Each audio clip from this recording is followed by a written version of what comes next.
E hoje, na nossa aula de História, nós vamos continuar aí o capítulo 1, falando sobre o relógio e o tempo, né? Nós vimos na aula passada sobre o surgimento do relógio, sobre a importância aí da gente contar o tempo, né? De nós podermos organizar a nossa rotina no dia a dia com base aí no passar do tempo. Nós vimos a importância que o ser humano sentiu em organizar o seu tempo, suas atividades diárias com base, né, no tempo. E para isso, criaram aí, né, o relógio. Nós vimos que no início, né, tínhamos aí o relógio de sol, né, e o relógio de água, né? Nós vimos que quando a gente pensa nos acontecimentos, nós temos 3 tempos. Dividimos aí o tempo em 3 passos. O passado, que já se passou, o presente, o agora e o futuro. Vimos bem sobre uma forma de organizar a nossa vida, né? Ou os fatos que se aconteceram, é a linha do tempo. Então, nós vimos aí a necessidade do ser humano de criar um relógio para organizar o seu tempo na realização de diversas atividades, não é verdade? Vimos aí o relógio de água, mas o relógio em si foi inventado há mais de 5 milênios. Aqui, por exemplo, eu tenho um relógio comigo, não é? Um relógio já dos tempos de hoje, né? Diferente aí, temos o relógio de ponteiros, o analógico, não é? E temos o digital, que é aquele que já aparece os númerozinhos, que para muitos é mais fácil, não é verdade? Então, nós vimos aí o relógio de sol e o relógio de água. O relógio de sol, que é baseado na sombra do sol, como você pode ver aqui na imagem, e o relógio de água, que é o vazamento constante da água, como você pode ver aqui na imagem, certo? Nós fizemos atividades, organizamos nossa linha do tempo, onde você escreveu os fatos e aqui você também desenhou esses fatos. Na página agora 10, nós vamos dar continuidade à nossa aula sobre alguns tipos de relógios. Por exemplo, aqui na página 10, nós temos a ampulheta e o relógio de pêndulo. Como é esse relógio? Como é que ele funciona? Né? A ampulheta é outro tipo de relógio milenar, né? Ou seja, quando diz milenar, que tem mais de 1000 anos. É formado por 2 recipientes do mesmo tamanho, ligados um ao outro através de um canal, que no caso é esse canal aqui, ó. 2 recipientes ligados por um canal. Na parte de cima fica uma areia bem fina que escorre constantemente para a parte de baixo. O tempo ele é medido pelo intervalo necessário para a areia escorrer totalmente de um recipiente para outro. Em alguns lugares, né, ainda hoje é feito esses relógios assim, mas como objeto de enfeite, né? É usado como objeto de enfeite. Então, ninguém sabe ao certo quem foi o inventor do relógio mecânico ou relógio de ponteiro, mas sabe-se com certeza que o primeiro modelo desse tipo colocado em uma torre foi construído por Henry de Vicq na catedral de uma cidade na Inglaterra, lá em 1333. Esses relógios, eles são considerados mecânicos por quê? Porque pesos e peças de ferro fazem girar suas engrenagens e ponteiros.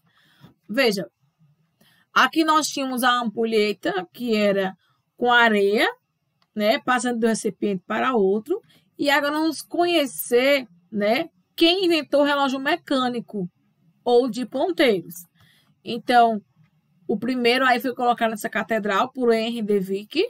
Era mecânico porque tinha peças presas, né, de ferro que faziam girar as engrenagens e ponteiros.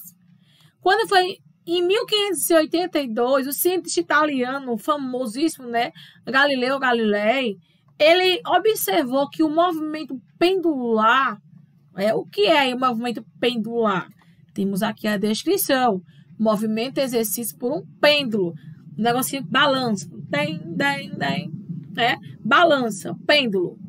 Isto é, um objeto preso a um fio que oscila de um lado para o outro.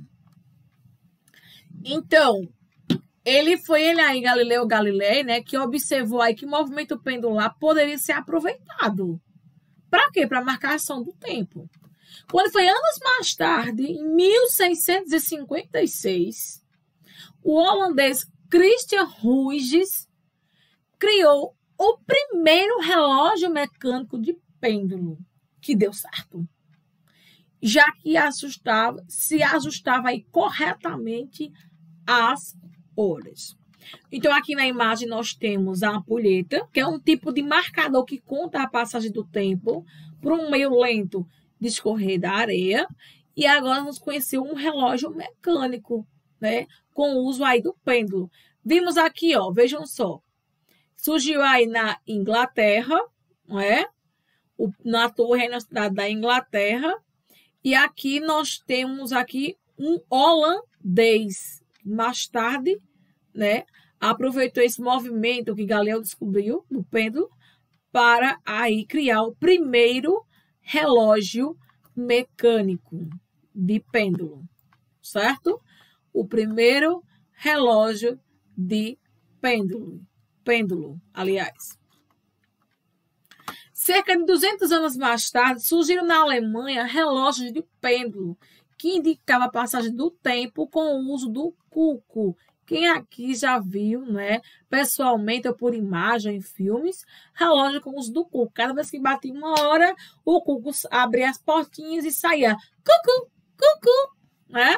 E assim eram inventados os relógios de cuco. Você vê aqui na imagem, né, os relógios de cuco. O relógio de pêndulo com cuco, na Alemanha, né? Na página 11 temos os relógios mais modernos.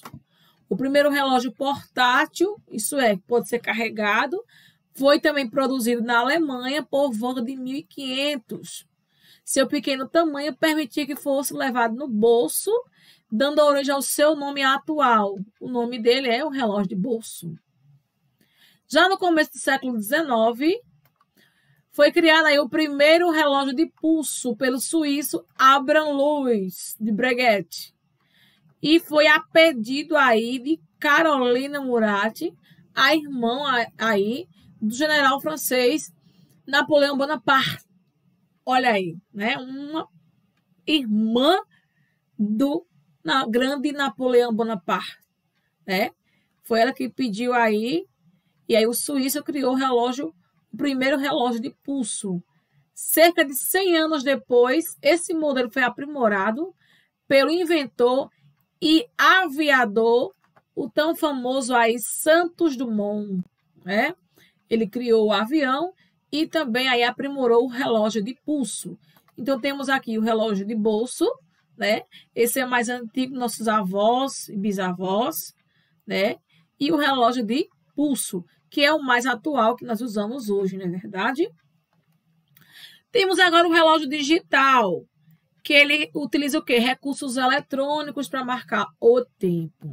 E aí ele foi desenvolvido em 1883 pelo austríaco Joseph Paul-Weber.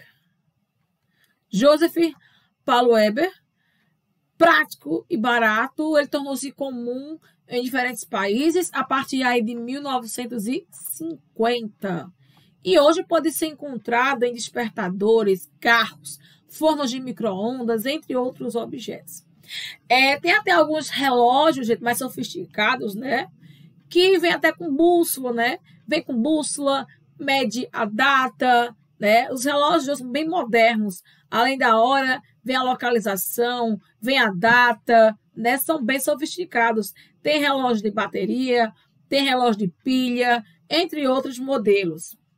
Por sua vez, o relógio inteligente, ele conta com o quê? Com um computador para realizar várias funções, além de mostrar a passagem do tempo.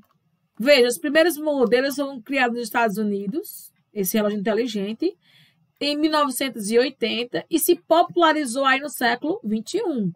Um relógio inteligente, ele possui diferentes recursos, entre os quais tem calculadora, acesso à internet, telefone celular, câmera, gravador de voz e etc. Então, o relógio inteligente, ele está em vários dispositivos, em vários lugares.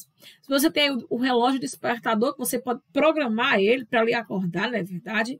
Você tem o relógio digital, você tem o analógico, você tem o de ponteiro, você tem o de números, você tem algarismos romanos e algarismos indo-arábicos em vários tipos, né? O importante, a função dele é marcar o tempo. E aí, o relógio inteligente, ele ganha outras funções, não é verdade?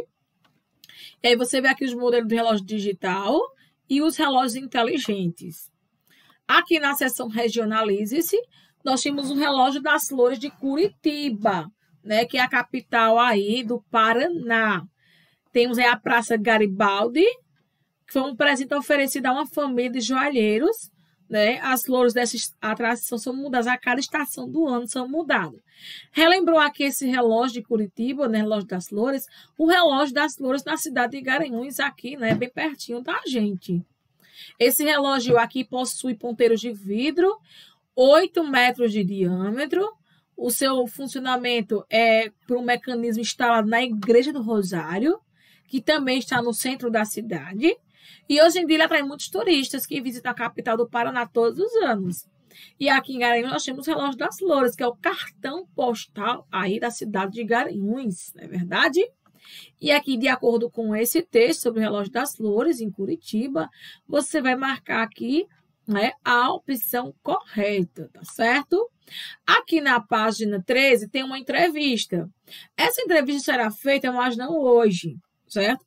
Essa entrevista, eu vou marcar o dia para você apresentar na nossa aula, certo? Que no caso será semana que vem. Nós vamos ver o dia de apresentar essa entrevista com uma pessoa aí mais velha da sua família, ou que você conhece, que você tem contato ou conhecimento para fazer essa entrevista, tá certo? Mas não é para hoje, não se preocupe com essa sessão agora fazendo história, que no caso é a página 13, 14 e 15. A página 13 é o roteiro da entrevista, a página 14 e 15 é as páginas para escrever o texto. Você vai responder aqui a página 16 sobre os modelos de relógios que nós vimos hoje, não é? Você vai colocar aqui o nome de cada relógio que nós conhecemos hoje, certo? Essa sessão Cri-Cri, você não precisa fazer essa parte, essa experiência, mas você vai fazer a sessão Vamos Relembrar, de 1 a 4, não é? Sobre o que nós vimos no capítulo 1, sobre o relógio e o tempo. Lembrando, a entrevista não é hoje, certo? E a sessão Cri-Cri também não é preciso fazer, tá certo? Vamos lá respondendo. Qualquer dúvida, pode perguntar.